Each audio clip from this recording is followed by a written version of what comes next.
আমার ওয়াইফ। আপনার ওয়াইফকে দিয়ে আপনি বিজনেস করান, সোশ্যাল মিডিয়াতে বিতর্কিত কন্টেন্ট বানান এইভাবে ভাইরাল হওয়ার জন্য, আসলে এই নেশা কেন? এটা আসলে ভাইরাল হওয়ার জন্য ব্যবসা করেন, এটা ভুল কথা। মানুষ চাকরি করে না, এই মেয়েরা চাকরি করে না, ও চাকরি একটা জব করতেছে, এটা ব্যবসার কি হলো? বড় লোকরা দেখবেন যে মনে করেন আপনার তার ওয়াইফ ব্যাংকে চাকরি করে, কেউ অফিসে চাকরি করে, বড় বড় কর্মকর্তা চাকরি করে, তা তারা কি ব্যবসা করে বড় দিয়ে? এটা কোনো কথা? মানুষ এইসব খারাপ নেগেটিভ বিষয়ে ছড়াইতেছে, মানুষ বলতেছে কি আমরা বউ দিয়ে ব্যবসা করি, আমি নাকি বউ দিয়ে ব্যবসা করাইতেছি, এটা কি ঠিক? ও একটা জব করতেছে, মিডিয়া জব করা কি খারাপ? এই যে টিকটক কে না বানায় এখন, ফেসবুক রিলস কে না বানায়, এটা বানাইতেছে শখ মানুষের, এটা দিয়ে কি টাকা আসে? কয় টাকা আসে কি? ওটা দিয়ে কয় টাকা কামাইতে পারে সেটা? ও একটা চাকরি করে, মিডিয়া, ও তো নায়িকা বর্তমানে, ও মিউজিক ভিডিও করে, নাটক করে, এদিক থেকে ইনকাম আছে না? তো এটা কি ব্যবসা হলো? বউ দিয়ে ব্যবসা হলো?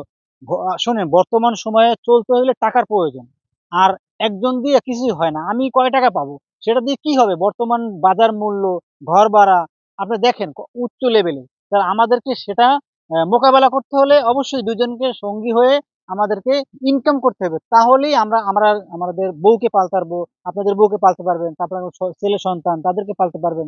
তো সুতরাং আমি এটাই বলবো, এটা ব্যবসা না, এটা হলো গিয়ে একটা চাকরি, জব। জব থেকে ওই কিছু টাকা ইনকাম করে, ওই টাকা দিয়ে আমরা সংসার চালাই, এটা নট বিজনেস।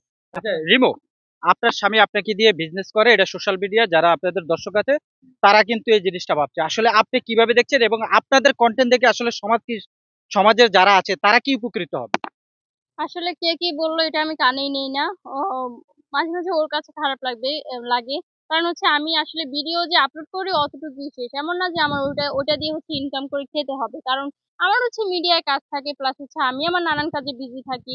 তো আমার যে ফেসবুকে ইনকাম দিয়ে খেতে হবে এরকম কোনো কথা নেই। আমি যেইটা করি সেটা হচ্ছে শখে করি। তো আমি হচ্ছে ভিডিও আপলোড করি ওইটুকুই, আমি হচ্ছে কমেন্ট বক্স চেক করি না কে কি লিখলো কে কি বললো। আর ও বলতেছে যে বউ ব্যবসায়ী বলে। বউ ব্যবসায়ী বলে দুই একটা কমেন্ট আমার চোখেও পড়ছে। বাট বউ ব্যবসা কাকে বলে? মানে আপনারা বউ ব্যবসা সম্বন্ধে কি বুঝেন?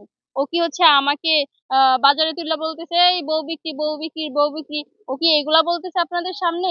আমরা দুইজন স্বামী স্ত্রী হচ্ছে ঘরের ভিতরে কন্টেন্ট বানাচ্ছি, আর হচ্ছে শখে রিলস বানাচ্ছি, যেটা এখন সবাই করে। দেখবেন যে হাজি ফ্যামিলিতেও দুই একজন থাকে যারা হচ্ছে টিকটক জিনিসটা পছন্দ করে, রিলস জিনিসটা পছন্দ করে। ইন্ডিয়াতে দেখবেন যে অ্যাভেলেবেল, মানে কোনো কেউ বাদ নেই, বুড়া বেটি থেকে শুরু করে জোয়ানরা, একদম মনে করেন যে কচি কচি বাচ্চারাও আপনার রিলস তৈরি করে। এটা তো শখে করে, আমি এখানে বিজনেসের কি আছে? আমি তো কিছুই দেখছি না। এখন পাবলিক কি বুঝে এগুলা বলে, সেটা তো আর আমি অনেকে বলতেছে আপনাদের যে কন্টেন্ট গুলো, হ্যাঁ, আপনার স্বামী আপনাকে দিয়ে মানে সোশ্যাল মিডিয়াতে ভিডিওতে বিজনেসে নামায় দিচ্ছে, এই কন্টেন্ট দেখে আমাদের জাতি বা ইয়ং জেনারেশনরা নষ্ট হয়ে যাচ্ছে, বা তারা আপনাদের কন্টেন্ট দেখে তারাও এই ভুলভাল সিদ্ধান্ত গুলো নিচ্ছে। তাহলে তো আমাদেরকে যদি আহ শিক্ষণীয় বিষয়টা আমাদেরকে বলার থাকে তাহলে এটা সবাইকে বলতে হবে। এখন আমরা তো ছোটখাটো কন্টেন্ট ক্রিয়েটার, আমরা কি কন্টেন্ট ক্রিয়েটার নাকি? আমরা তো কয়েকদিন ধরে শুরু করছি।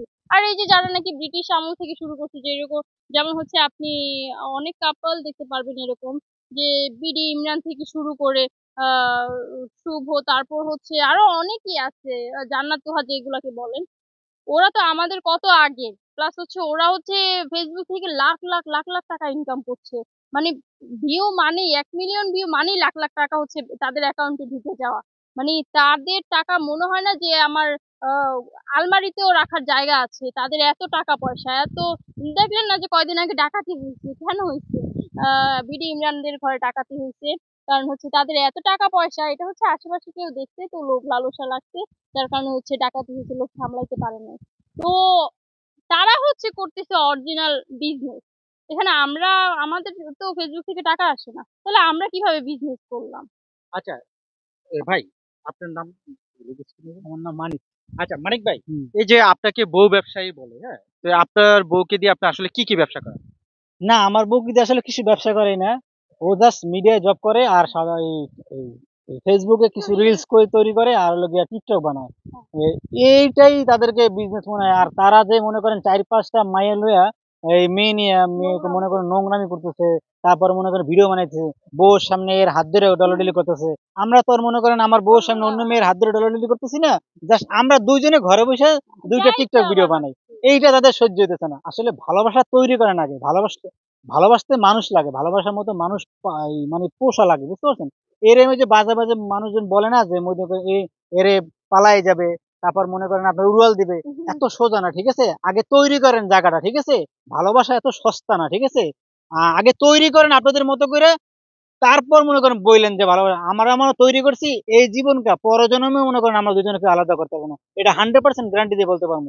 কিন্তু আগে তৈরি করতে হবে। আপনার ওই যে মনে করেন ওই যে বউরে সন্দেহ করবেন, হ্যাঁ, তারপর মনে করেন আইসা মনে করেন উল্টা পাল্টা প্রশ্ন করবেন, কি করছো, কই গেছো, মনে করেন এটা দিয়ে সংসার হয় না, মায়ের গুঁতো দিয়ে কোনো সংসার হয় না।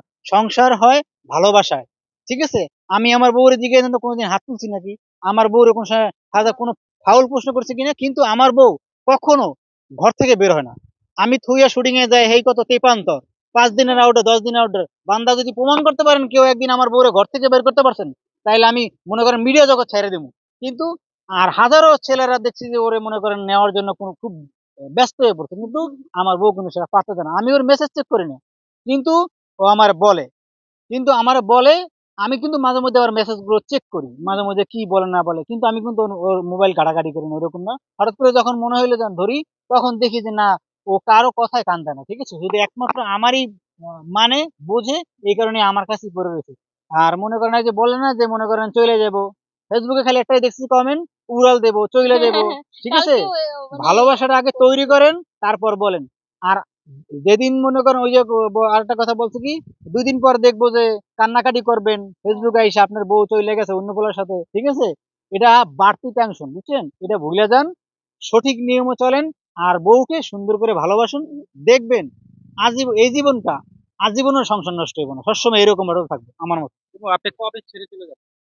না, আমি আমার জামাইকে কেন ছাড়বো? কারণ তাকে বিয়ে করেছি ছাড়ার জন্য না। অনেক মেয়েরা আছে যে একাধিক বিয়ে করে, অনেক ছেলেরা আছে একাধিক বিয়ে করে। বাট আমার কথা হচ্ছে, বাঁচলে ওর সাথে বাঁচবো, মরলে ওর সাথে মরবো। আর আমার হাজবেন্ড আমাকে অনেক ভালোবাসে, যে ভালোবাসা মনে হয় না যে হাজবেন্ড ওয়াইফকে দিতে পারে। প্লাস হচ্ছে আমার হাজবেন্ড আমাকে অনেক বুঝে, অনেক। আর আমাকে এত সুন্দর করে সে গড়ে তুলতেছে। এই যে আজকে আমি এখানে দাঁড়িয়ে আছি, কেন দাঁড়িয়ে আছি? ওর হাজবেন্ডের জন্য। তার অনেক অবদান। আর সে খুবই ভালো মানুষ। সে কখনো আমার গায়ে একটা ফুলের টোকাও দেয়নি। সে যদি আমার উপর অত্যাচার করতো, ইভেন আমাকে মারধর করতো, আমাকে সন্দেহ করতো, তাহলে আমি তাকে ছেড়ে চলে যেতাম। আমার হাজবেন্ড তো এগুলো করতেছে না, আমাকে অনেক ছাড় দিতেছে, অনেক স্বাধীনতা দিতেছে। প্লাস হচ্ছে আমার হাজবেন্ড আমাকে প্রচন্ড পরিমাণে বিশ্বাস করে। তাহলে আমার মনে হয় না যে আমি আমার হাজবেন্ডকে ছাড়বো, কারণ ও যদি যেতেও চায় আমি ওকে বেঁধে রাখবো। সাবধান।